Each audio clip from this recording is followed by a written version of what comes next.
Hi everyone, I'm Keenan Durmon. This is James Durmon. And this is S1nergy podcast. So we know that there are a ton of podcasts out there that you can listen to.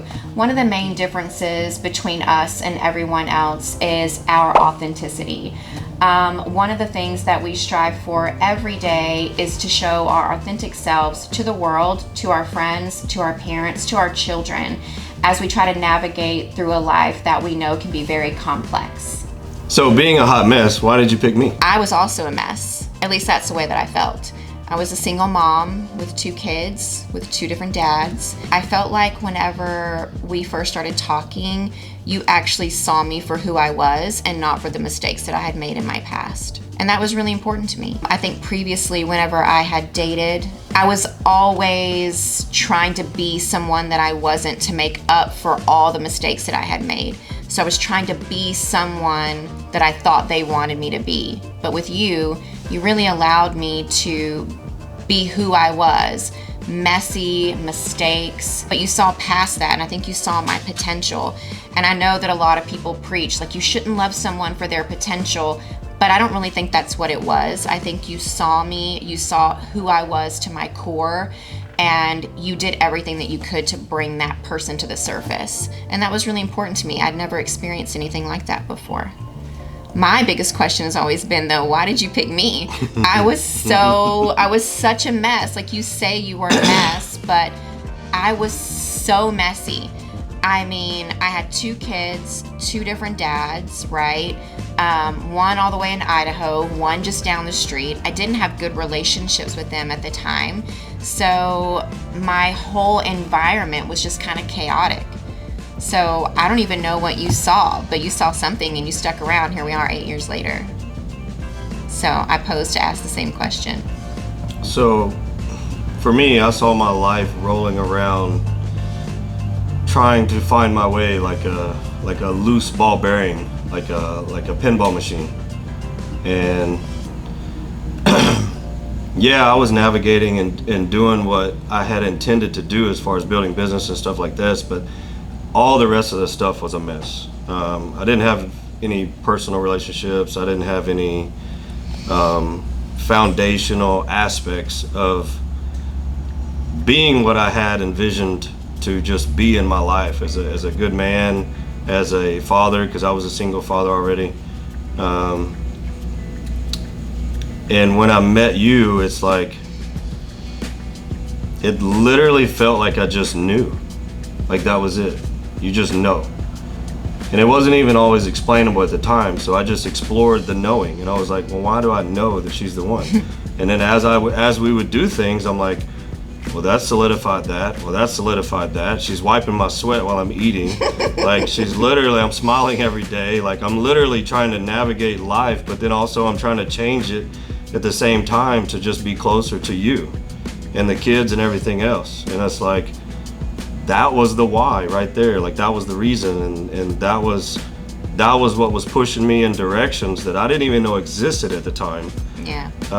Like changing business strategies, changing the way I operated, changing the way I lived, and changing where I wanted to be at, on a full-time basis.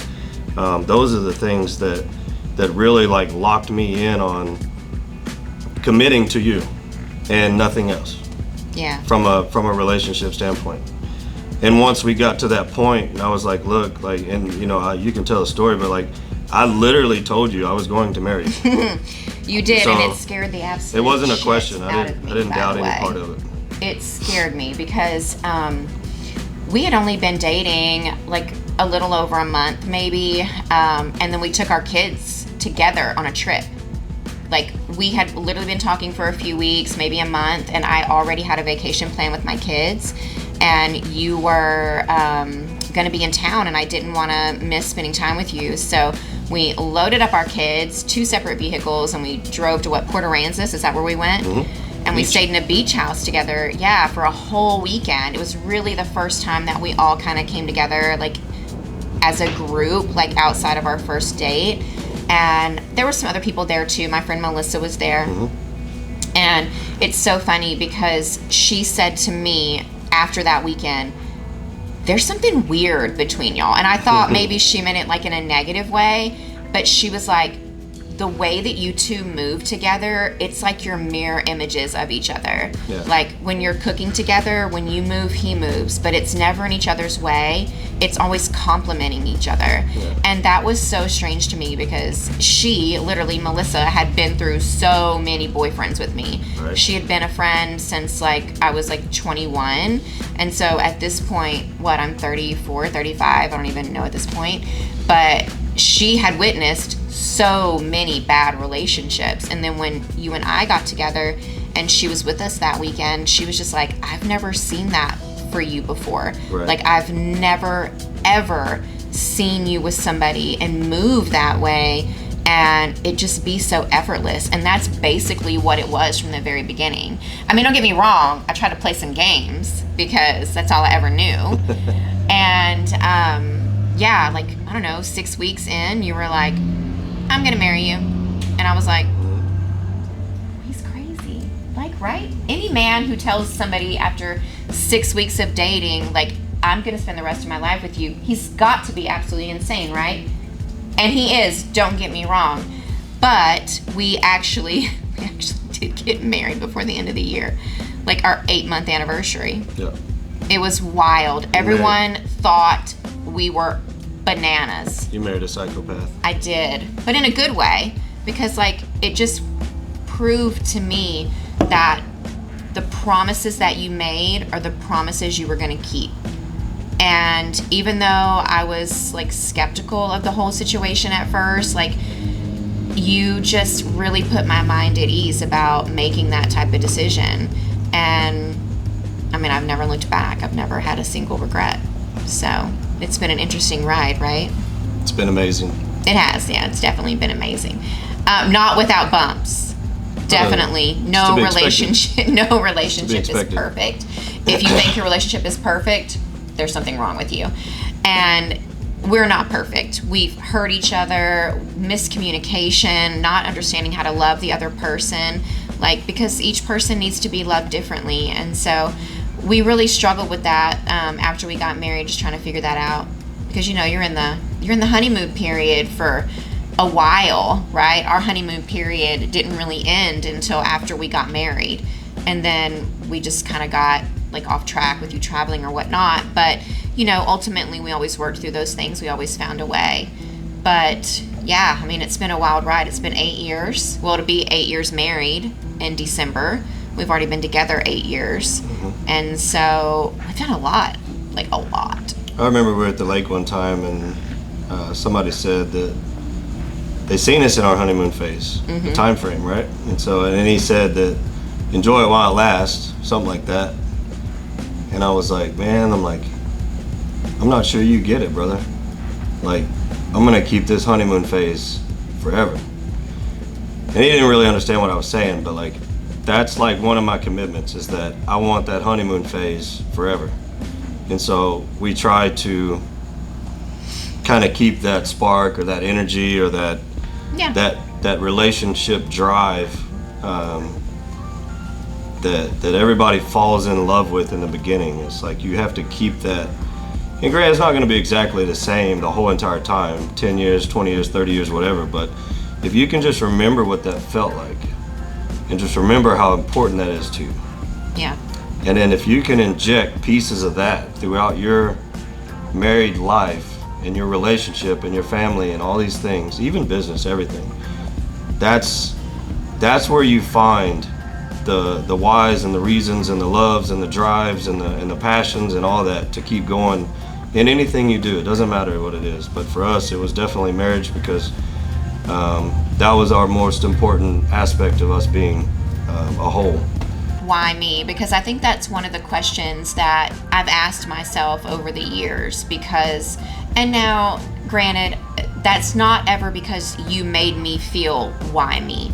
That came from my own insecurities. That came from taking on baggage from previous relationships and bringing it into our relationship because I never felt good enough for anybody. Even when clearly I was the better half, I still never felt 100% good enough for anybody. I could go on for days about why that is because I've unpacked my baggage over the last 8 years by myself. no therapy, by the way, because sometimes you can just figure it out. But I really did a lot of self-reflecting, and I know why I felt that way. But it's still a very good question. Like, why me? Like, when you look at me or looked at me back then, I didn't have a lot to offer. I mean, I was making it on my own. Don't get me wrong. I mean, you know, I just didn't feel like I had a whole lot to bring to the table.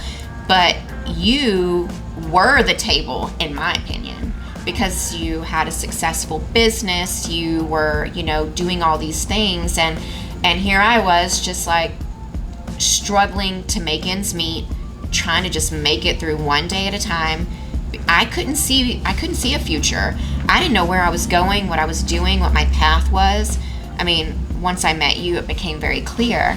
But like, when you looked at all this, and not because I have great boobs, but when you looked at all of this, yeah, like, you do. Yeah, I do.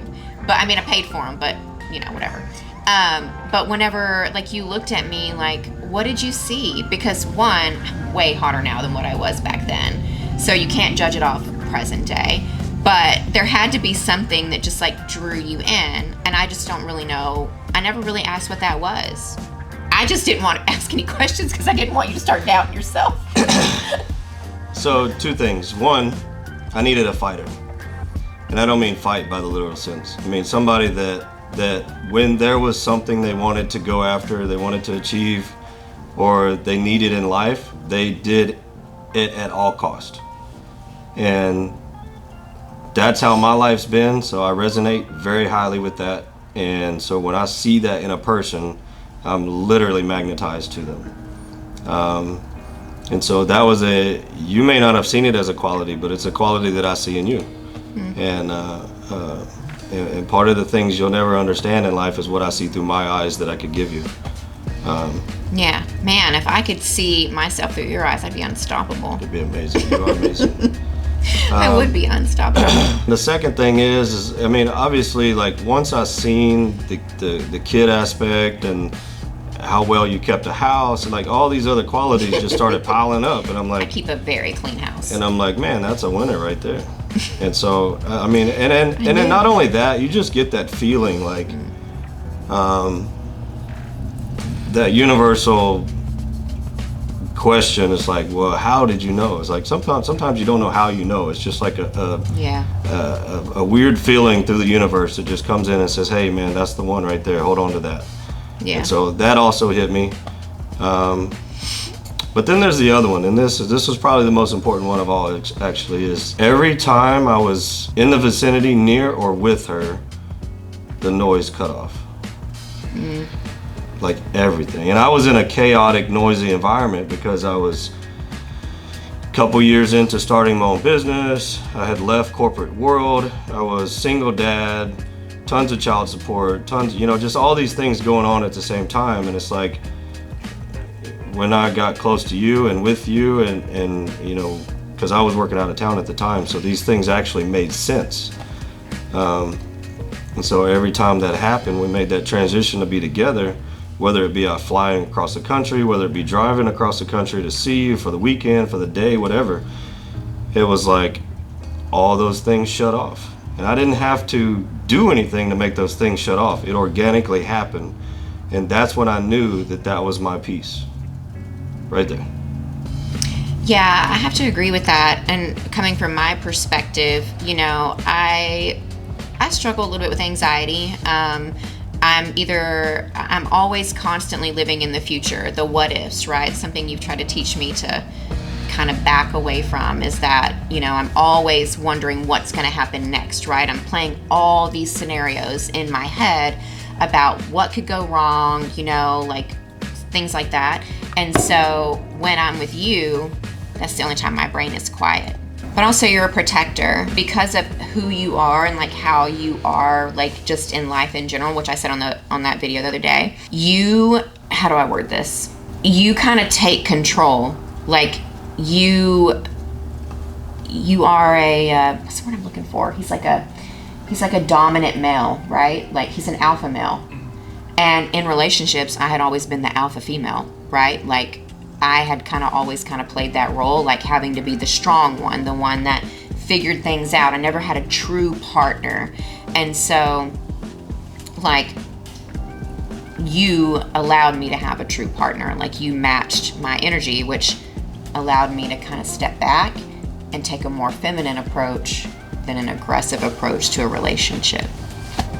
Well, I think along my path, you know, as I was as self-developing and personal development and all these things I was engaging in, trying to be a bigger version of myself along the way,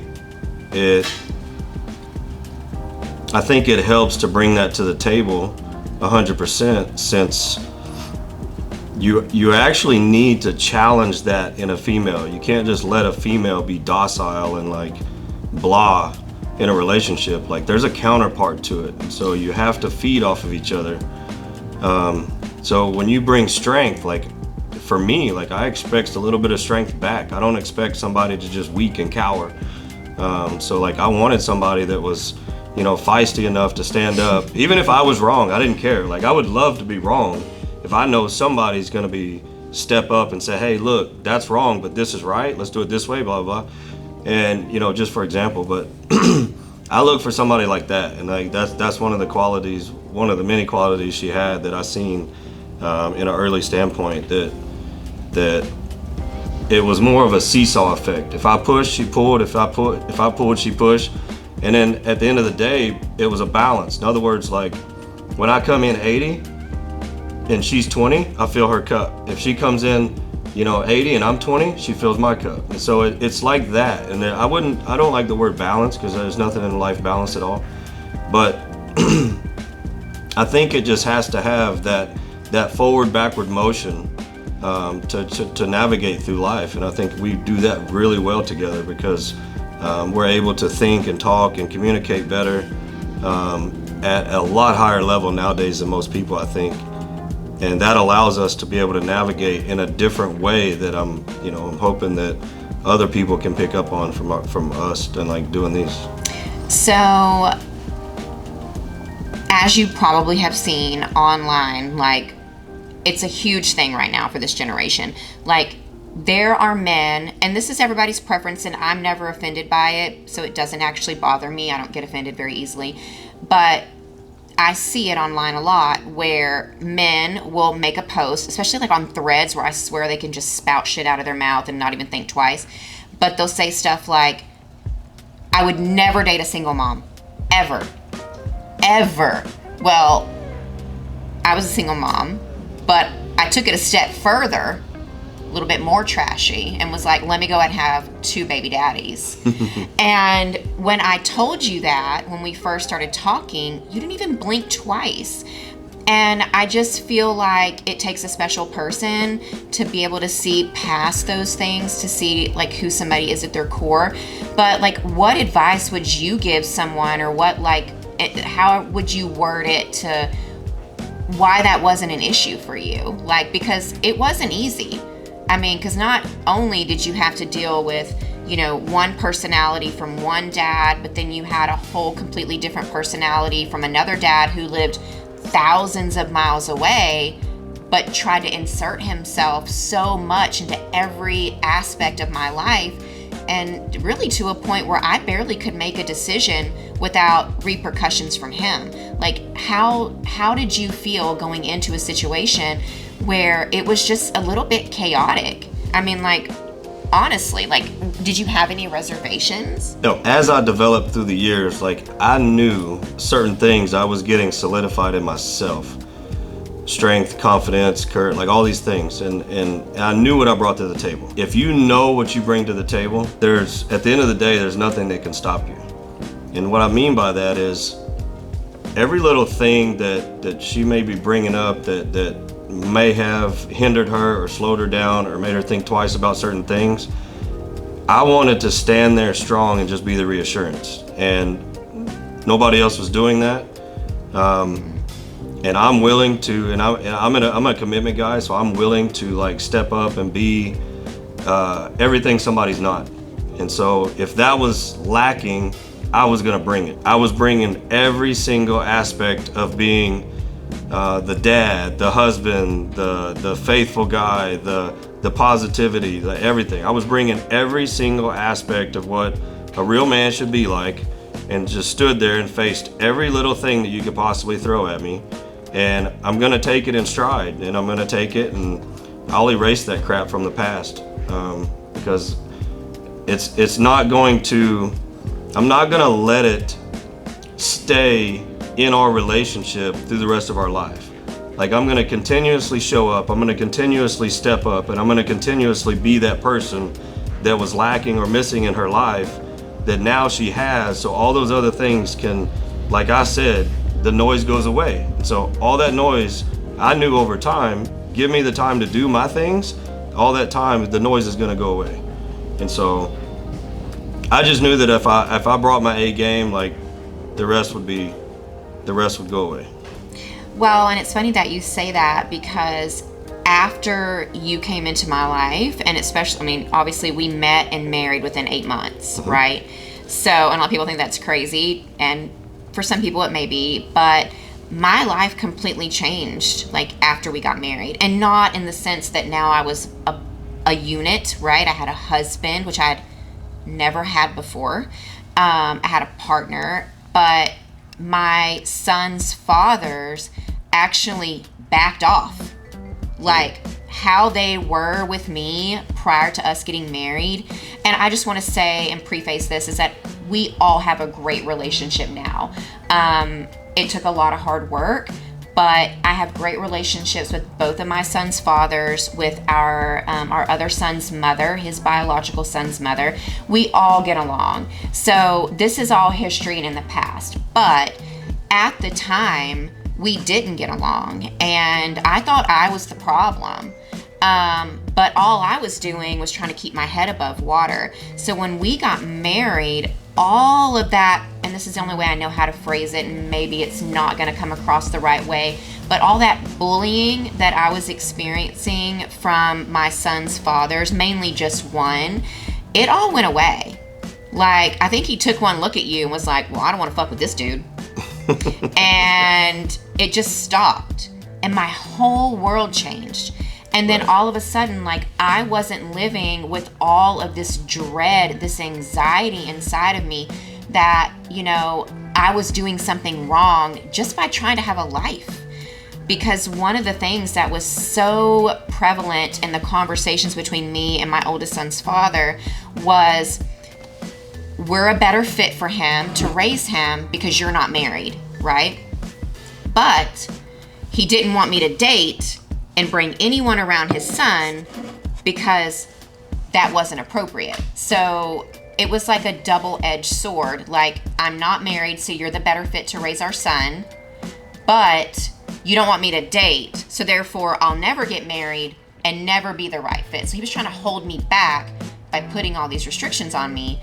And then when me and you got married, all that went away, and my whole world changed. I became a completely different person. Yeah. Like, I was no longer weighed down by other people's expectations and restrictions that were placed upon me simply because I had a son with a man who lived 18 states away. And that's not accurate. I didn't do well in geography. But he was in Idaho, I was here. And so I was just trying to live my life. And I could never do it good enough to be a good enough mother to raise our son. Which is bullshit, by the way, because Aiden, our oldest son, he's amazing. He's a great kid. All of our kids are awesome. All of our kids are. They get along so good. And from the very beginning. Yeah. And I'm not trying to toot my own horn, but one of the things that I truly pride myself on is that I may not be a perfect mother, but I raised really great boys.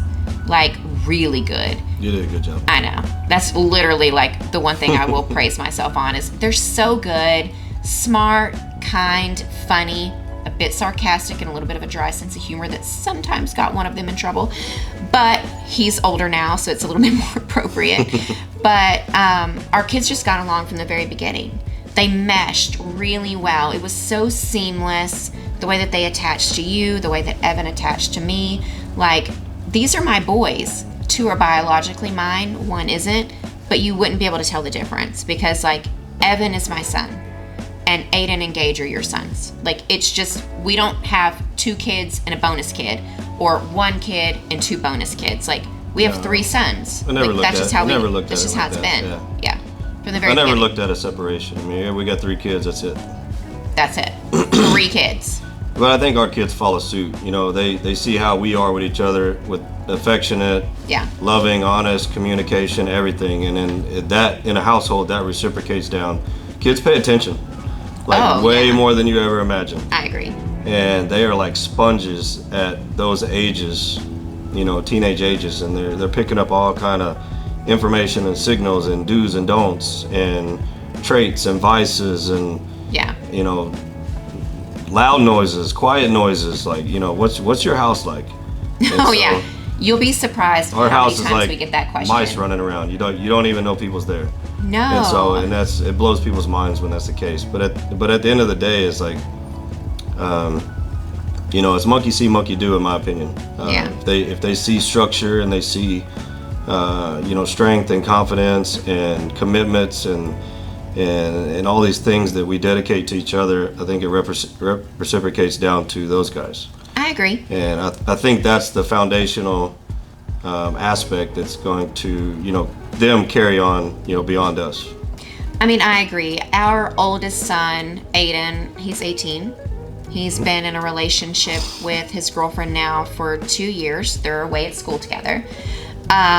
We've met her parents, love them. Brad and Jenny are great.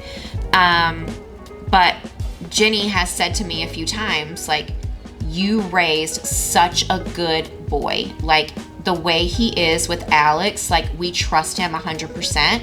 Like, he's so respectful. He's kind to her. He respects her boundaries. He gives her space to be who she is. And, like, that was my biggest goal raising 2 men, especially with my experience with men prior to you. It was not good. I didn't date the best of guys prior to you.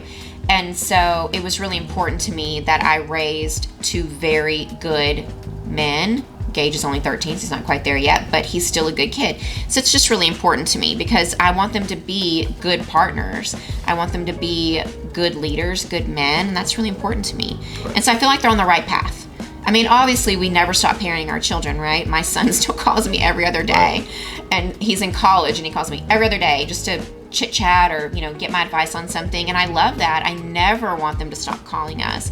I never want them to stop asking us for our help and our opinions. Like, it just goes to show me that they really respect us as adults and that they want to somewhat mirror our relationship. And that's basically what Aiden has said to me in the past is like, I love how affectionate you guys are. Like, you don't hide your affection.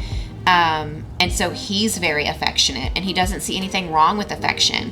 And that's the thing, like, some boys are being raised that to be manly men, right? Like, and that interpretation for them is to show no emotion. Whereas in our boys communicate their emotions very well. I'm sad, I'm angry, this is why, what can I do? How do I handle this situation? And so it's just really important to me that when raising good men, they understand and know how to control their emotions, because I've been with too many men in the past that didn't know how to control their emotions. And that usually turned into some sort of toxic behavior and then eventually turned into a toxic relationship. And I don't want my boys, any 3 of them, to ever be associated with being the reason that a girl is in a toxic relationship. Yeah, and that's a big thing for men is to be able to react unemotionally when it comes to situations, whether it's in business, life, relationships, whatever. There's a lot of things that can be emotional out there, but at the end of the day, you should never answer something with an emotional response. Agreed. You should put some sort of strategic thought behind it, at least for a little bit. And I agree. Yeah, I think that's one of the things that I'm actually really good at is I don't get emotionally attached to responses like that. So Yeah. I'm able to kind of like keep calm and solve the problem, if you will, I or agree. whatever, and let's move on. I'm the emotional one. For the most part, anyways. But that's not to say that you don't understand your feelings and understand your emotions and know Well, no. how to handle them appropriately. Well, a guy needs to tap into that, because you have to, in order to communicate with a female properly. You're gonna have to tap into that communicative, emotional aspect of what feeds and drives them, what their love language is, or whatever it is. You're gonna have to learn that if you don't know it. You're going to get so much shit for saying female I so was many just about to times. say that. Yeah, I was gonna say What? switch the word from female to. I swear to God, I was just about to I was trying There to, is just something about the internet that triggers women to be called female instead of woman. Like, Yeah. I mean, I don't care. You can even leave that on script that I literally questioned him about that. Yeah. I don't know. Because, like, I'm just telling you, like, they're going to roast you for saying female. Just maybe say woman.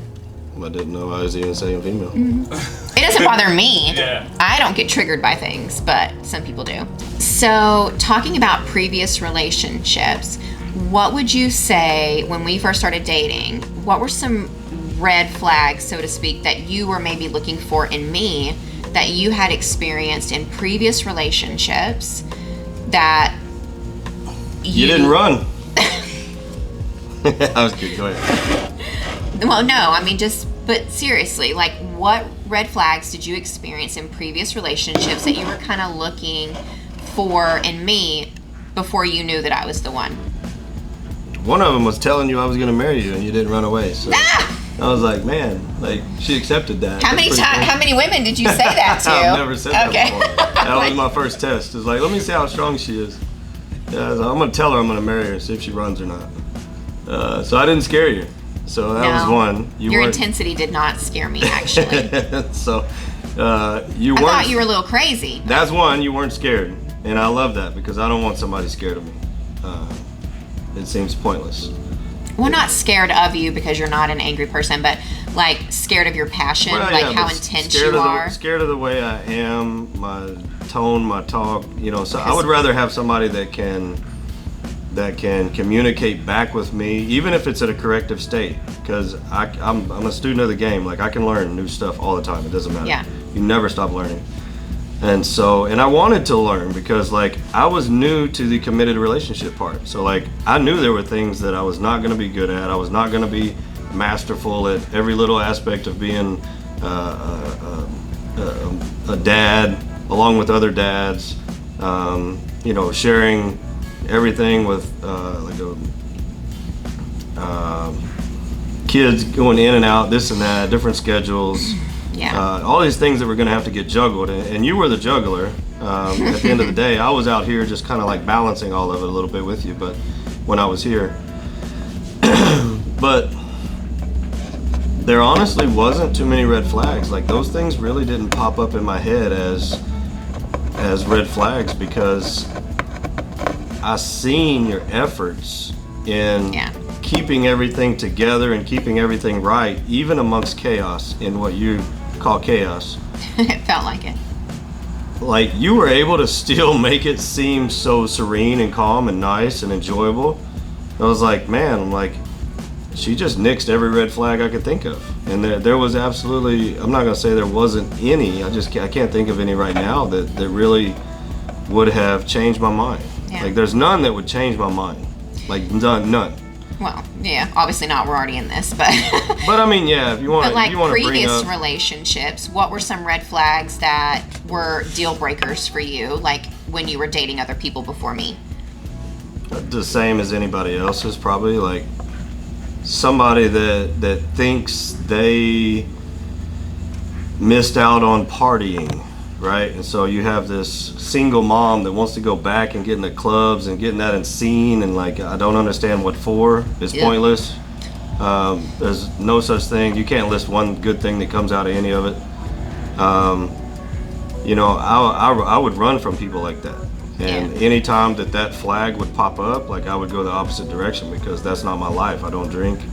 Anymore. I don't Well, yeah, in my 20s, but yeah. We did all the partying in the 20s. I did mine in my teens. You know, but I didn't want somebody that kind of wanted to live now the way they think they should have lived in the past. Like, I wanted somebody that knew where they were at now and what we were going to build in the future.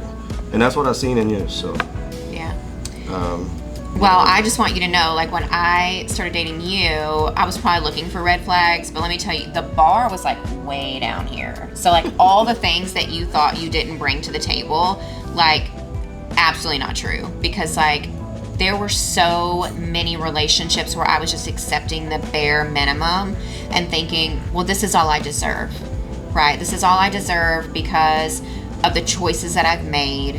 I'm damaged goods, right? Like, I've got 2 kids, 2 different dads. I've never been married. I'm not worth the effort. I'm not worth any more than what I'm getting. And unfortunately, that mentality left me in some really shitty relationships for way longer than what I ever should have been in them. And I mean, you know, some were like literally walking red flags from the very beginning. And then I just didn't understand, like, I didn't think I was worth anything more than that. This is what I get for the decisions that I've made. So this is all I'm ever going to get. I think I've seen your worst before you did. Oh, well, there's no doubt about that. I can already guarantee that's the truth. I think that's why some of the red flags were obsolete, is because once I seen the value that you brought to the table, it's like everything else was ghostly. It was probably there, but like I didn't need to acknowledge it because I knew where you could take us. Meaning, I knew as a combined group or unit of 2 people that were willing to commit and grow together, because we were not fully grown, and still not. We're still growing today, and you know, the red flags for me were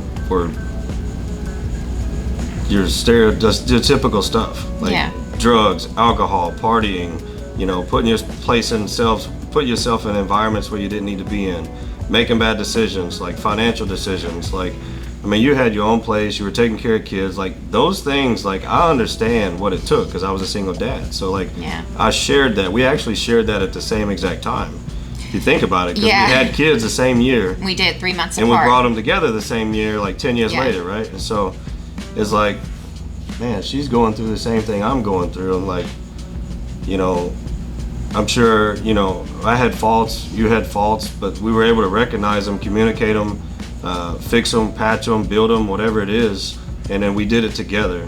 And so, and that's what I was really looking for, somebody to navigate life beside me, not behind me. Yeah. You know, so.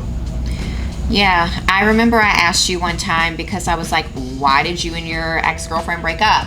And you basically told me like it was like something to do with the child that she had or something like that, and like how someone is as a mother is really important to you. And so for me, like, it was kind of the same thing. Like, how you were with my boys, like, was so important to me. Right. The first time we ever, like, really went on a date, because we've been talking for weeks before we actually got to see each other. So we went on a date and we went to the off-road park or whatever. You played with my boys in the river. Like, they were on your shoulders, you were tossing them around, you were doing all these playful things that they had never experienced with anyone else that I had dated in the past. And watching you with them, like, unless you're a single mom and have the mentality that I had at the time, seeing that, even though it should be like the bare minimum of what somebody accepts, right, when it comes to their kids, it was such a big deal for me. Like, seeing you with them, loving them, playing with them, just like your whole interaction of how you're able to literally switch from being a businessman to being a ginormous kid and just doing all the things that kids do when they want you to play with them. It was just really important to me. I actually have a picture way back when we first started dating. And It is of you in the hallway with a lightsaber. Because remember how Gage was so upstairs. into Star Wars?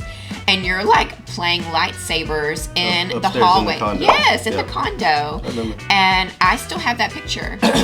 Because I it was... won, by the way. I'm sure you did. He was literally like 2 He was foot tall. He was like 5. He was like this tall. Yeah. Like you just, the way that you interacted with them and the way that you let them in and loved them and cared for them from the very beginning. It was such a big deal for me because I had just been in relationships before where my son or sons felt like they had to earn affection from the guy that I was dating. It just wasn't automatically given. And as a woman, I'm not structured that way. So like if you bring a child around me, I'm gonna love that child from the moment you bring that child to me, because maybe it's just because I'm a woman, maybe it's because I have that natural maternal instinct that, you know, a lot of women have. But I know it's not the same way for a guy, right? But for you, from the very beginning, it just was. And that eliminated a red flag that I was looking for. Because I was looking for red flags. I had PTSD from a previous relationship, and I'm on the other side of that, obviously now, 8 years later, 10 years later, but I was looking for red flags in you. I was waiting for you to fuck up and show me who you really were, so I could be like, aha, he's not perfect. He's not perfect for me. Like, I can move on. Like, because there's got to be something wrong with you. That's what was in my head. Because if there's something wrong with you, then that justifies why you picked me, because there's a shit ton wrong with me. And only someone who is just as fucked up as I am could love me. And that was my mentality at the time. And that's a very hard thing to overcome. That mentality, moving away from that way of thinking, is so difficult, especially for a lot of women. And probably men too, if you've ever been in a relationship where you were constantly told that the way that you move, the way that you think, the way that you chew your food, the way that you scrape your teeth across a fork is wrong. You think that everything you do is wrong. And trust me, those are real examples, by the way. And so, like... I like all those things about you. You like the weirdest shit about me, but that's for a whole nother episode, probably. But I was looking for anything and everything to be wrong with you. I did not want to believe that you were what you seemed, because I had been duped so many times. And I'm not saying that I never duped anybody. I'm not saying I wasn't a participant in toxic relationships or anything like that. But every day, and so I was playing games, right? Because guys play games, right? That's what we're taught as girls. Guys play games. And then one day, you texted me and I don't you know were any like, games. huh? I don't know any games. No, and you made that very clear. I think we had only been talking like a few weeks, and you said you were in Pennsylvania. You texted me and you said, I don't know what games you're trying to play. And I have this screenshotted, by the way. I have a bunch of very important texts from him, still screenshotted from 2016. And I save them for moments when I like to go back and relive our courtship, I guess you could say, which I like to do at least once a year. But anyways, and you said something along the lines of, I don't know what games you're trying to play, but we're in our mid-30s, and I don't want to play games with you. We should know what we want, and you either want to be with me or you don't. And if you don't feel the same way about me that I feel about you, you need to let me know so I can move on. And I was like, huh. Okay. Wow. Like, I was taken aback because no one had ever been that brutally honest with me. No one had ever said, bitch, stop playing games. Right. Well, because they were playing games. So they didn't want me to stop playing games, because then what would the fun be? But you said that to me, and all my doubts went away. Okay, not all, but, you know, because then you told me you wanted to marry me by the end of the year, and I was like, he's batshit crazy. But I stuck around anyways. But yeah, so I was constantly looking for something to be wrong with you. And you're not perfect. None of us are, right? Right. But I knew that you were going to be perfect for me. where I was chaos and constantly in this inner turmoil and filled with anxiety, which is a repercussion, I guess you could say, from PTSD of a very bad relationship that I was in. Because when you get anxiety by trying to anticipate the future. And so when you're in a relationship with somebody who's very unpredictable, you're constantly trying to read the room. And I still do this, by the way, when I go into social situations. I still like to read the room and see, like, if I can predict how someone's going to act, so I know how to prepare myself for the bad. Right. Well, you were not like that. You were so steady, like, didn't raise your voice. I mean, you never said a cross word to me. And, you know, I mean, like, it was just so out of the norm for anything I'd ever experienced, that it was so refreshing. And you really stole my heart by being that way, because I was so used to chaos, and you were the opposite of chaos. You taught me how to be calm and relax, and that I don't have to try to anticipate every single bad thing that could possibly happen from one scenario. I'm getting better. 8 years later, I'm not great, but I'm getting better. But you won me by just being you. There were never any gimmicks, never any games. And yeah, we've made mistakes along the way and hurt each other, but just overall, you've been so steady from literally the moment you walked into my life. And that's a big deal. Not a lot of people get to experience that. And I appreciate that about you so much, is that, you know, you're reliable in the best way. And don't get me wrong, we're very playful and we have this very good dynamic, but the fact that you are reliable in your temperament, like, that's so important to me, because after removing myself from a bad situation, I never wanted my house to be a loud house. Right. No yelling at the kids, Peace. none of that. Very peaceful. And it was going to be very hard to bring another partner into my life if they created chaos or turmoil. And you've never once done that. You've always just been this blanket of security that has been on top of me for 8 years. And it's just, it's a really beautiful thing. If you've never experienced it before, it's a really beautiful thing to have, because I don't know how to explain it. It's one of my most favorite things about you, is your steadiness. Well, I think that's what a real man should project, is being the calm inside the storm, because life is a storm. And it's always going to be ups and downs. It's always going to be challenges faced. It's always going to be some BS from internet, social media, news, TV, all these things. I mean, we don't even watch this stuff. No. But even when you hear about it, like, you know, things can shake people up really quick nowadays. And so it's like, yeah, I always wanted the same thing. And that's why, you know, one of your biggest traits is the fact that everything goes away when I'm with you. So like you said, when I get home, it is peaceful. And, you know, you are the one that built that. I may bring that to the table, but you're the one that built that. Yeah. Because you're the one that manages that on a 24/7 basis for us. You I'm know, control freak. It's fine. You can say it. and so, you know, and that's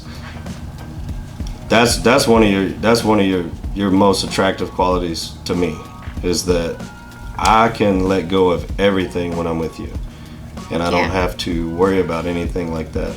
And it's very easy to turn off anything I want when I'm with you. So yeah. When picking a partner, one of the biggest things that I learned through this whole entire process, I guess you could say, is I didn't really know myself when I was younger. I mean, your whole brain doesn't even develop until you're 24. And I had my first kid at 23. I didn't even know who I really was or who I wanted to be. And once I kind of figured that out, and I had to figure that out the hard way, right? I made a lot of mistakes to get to where I was when you met me.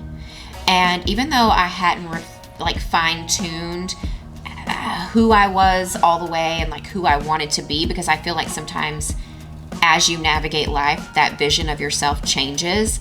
But to the foundation of who I was, I knew that I was a kind person. I knew that I loved very deeply and very strong to the person that I was choosing to love. And that person had to match my energy. I had to be able to recognize toxic traits, not just a bad day, because we all have them, right? But patterns. Learning someone's patterns can really help you understand, in my opinion, if you're not in a good situation. And for me, I had been through so many bad relationships, whether they were their fault, my fault, or, like just together we didn't work.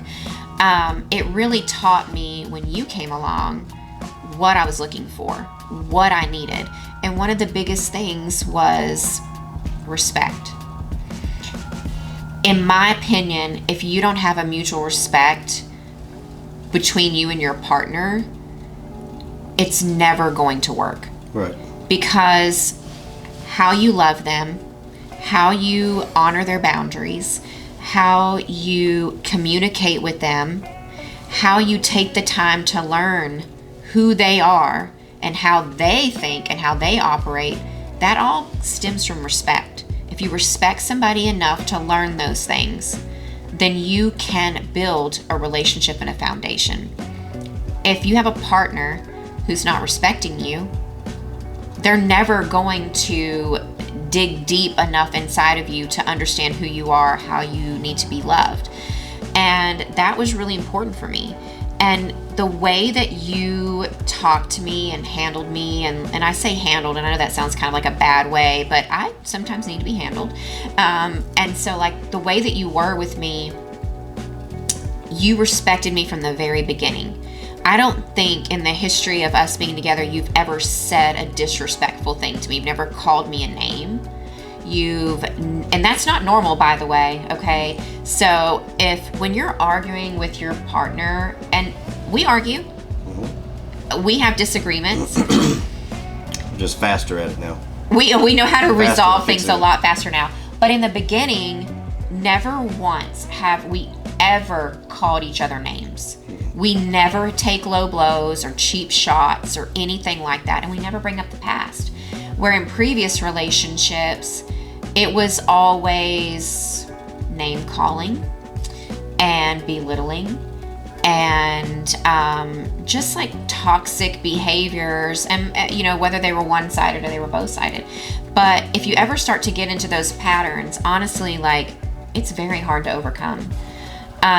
So having that from the very beginning, where we've never done that, like, we've never been so angry with each other that we couldn't see the joint effort for a resolution. And so if you ever want to find out, in my opinion, like how somebody truly is, take a look at your first argument. And if they're dirty when they fight, it's never going to work. I'm not a dirty fighter. Yeah. I don't want to be, because it hurts me to hurt you. And so I never want to hurt you. It's always my goal when we have a disagreement to find a resolution. And we married pretty quickly. We met or reconnected, and that's a whole nother story, but we reconnected and started dating and married 8 months later. So we still had some learning to do. Right. Especially living with each other. Always. Because you'd never lived with anybody before. We still learn.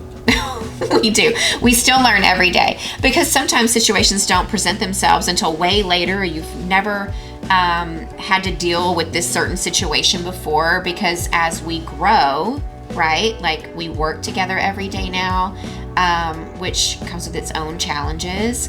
Like it's just different. And so if you are with a partner who fights dirty, that's just the tip of the iceberg of what could come later. And it's not healthy to fight dirty. So if you're gonna have to have an argument, or you have to have a hard conversation, which we like to have our hard conversations a certain way, In the bathtub. In the bathtub. Naked. And you're very vulnerable, right? When you're sitting across from each other in a bathtub. Nothing solves a problem better than some titties. Yeah, that's how I get my way. You just show them boobs, ladies, and boobs are in the argument. In the argument, yeah. But seriously, we do. That's a whole nother podcast too. But we do have our hard conversations in the bathtub. No phones, no nothing. But anyways, I digress. But if you and your partner fight dirty, that's not a good dynamic. You've got to find a way to communicate and resolve issues without being disrespectful. Because I'm not perfect. You're not perfect. Right. We do little things every now and then that tick the other person off. And they're nothing crazy serious, but it's enough to where you can get frustrated with me and I can get frustrated with you. Like, your inability to walk at my pace drives me bonkers. I look up at the airport, he's 10 miles behind me. And he's just like in JJ land, like just taking his time. He doesn't ever get in a hurry. Drives me bonkers. He's never in a rush. I'm always in a rush, which is not a good thing either, by the way. I love this life. You do love this life. Yeah, this is a life you've dreamed of. Mine too. I didn't know I was dreaming of it though, because it's exceeded my expectations. I'm not trying to speed it up.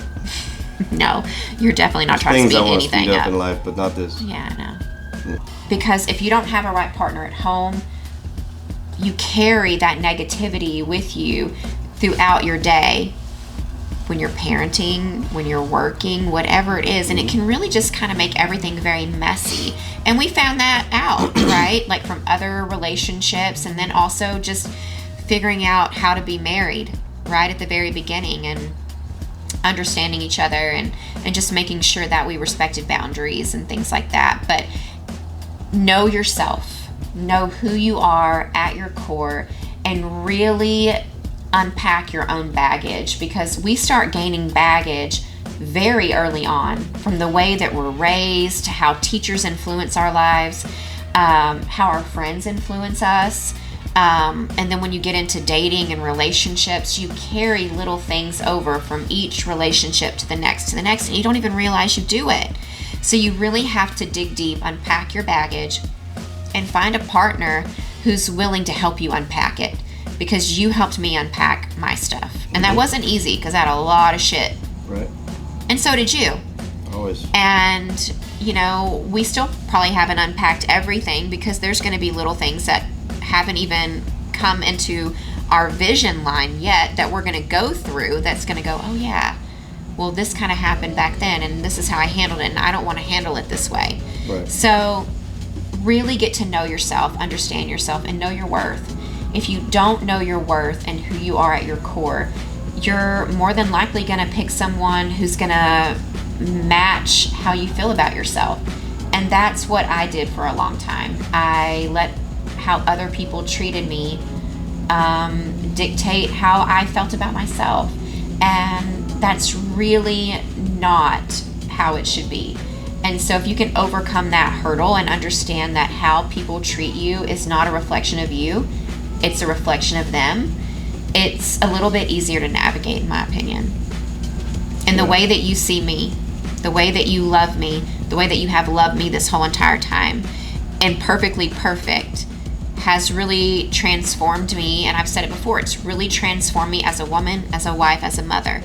I now don't set limitations upon me of what I'm capable of, because you believe that I'm capable of anything. Right. I've never had somebody believe in me like that. Not even my own parents. I believe in you. I know you do. And I love that about you. I love that you see all the great. You don't ever see the negative first. You always see the good. And that's really cool. There's more good than bad. I strive to be like that. I'm still going to see the bad first. It's just who I am, I think. I'm working on it. But you always see the good first, and I think that's a really wonderful quality. Now just pick up your pace. We'll be okay. Show me them titties. Boobs aside. Show me your boobs. Okay, boobs aside. For our male listeners, what would be a piece of advice that you would give them when they're trying to pick a partner? Pick somebody that compliments you, not somebody that's just like you. I think a lot of people look for for in a relationship, they look for somebody just like them. Dresses the same, drives the same, works the same, works out the same. And I think that might work for a few people, but I think for the majority, that's probably, if not navigated properly, could be a recipe for disaster. And so basically what I would say to guys, one, bring your A game. Personal development, mentorship, whatever it is that you need to use in your arsenal to self-develop, and be ready for that situation, because that situation is a commitment, a real one. And I mean, well, you got 60% of the people in the United States right now not honoring that commitment, and I think that can change. And I think what the key element to making that change is, who are you and what are your core beliefs? You know, like, do you exert respect, integrity? You know, when you say what you are, like most people, when they get asked who they are, they can't even answer the question. But are you a protector? Are you a husband? Are you a dad? Are you a friend? You know, are you trustworthy? You know, all these things are your core values. And if you don't have a list of core values, you're not going to put those out in the world. You're definitely not going to put it out in a relationship. And so that would be the number one thing I would say. If you're going to go look for a relationship, be ready for it. Develop yourself, find help, whatever you need to do to develop as a man. Not a boy, not a child, not a kid, not anything else. As a man in this society, you need a set of core values. And if you don't have that, why are you asking for it back? You're not going to get respect if you're not giving it. You're not going to get integrity if you're not going to get trust if you're not giving it. All those things have to come into play. It doesn't matter if it's life, relationship, family, business, faith, everything. It all ties together. And if you're not willing to put in the time to work on yourself and understand where you're at and what you bring to the table, you're doomed. That's it. Yeah. Thank you so much for tuning in today. We really hope that this podcast can help give you some guidance, not only in your relationship, which I feel like if I would have had some sort of mentor or something to listen to like this when I was 23 years old, I probably wouldn't have made as many mistakes as what I did. I may have found my partner a little bit sooner. But this podcast isn't just about relationships. We also build businesses together, and it's very important to us that we're able to do all of it and show you kind of through the process how we've done it. Yeah. And if in business, if I would have had advice or understood what mentorship was or coaching was, I would have built a 7-figure business 10 years before now.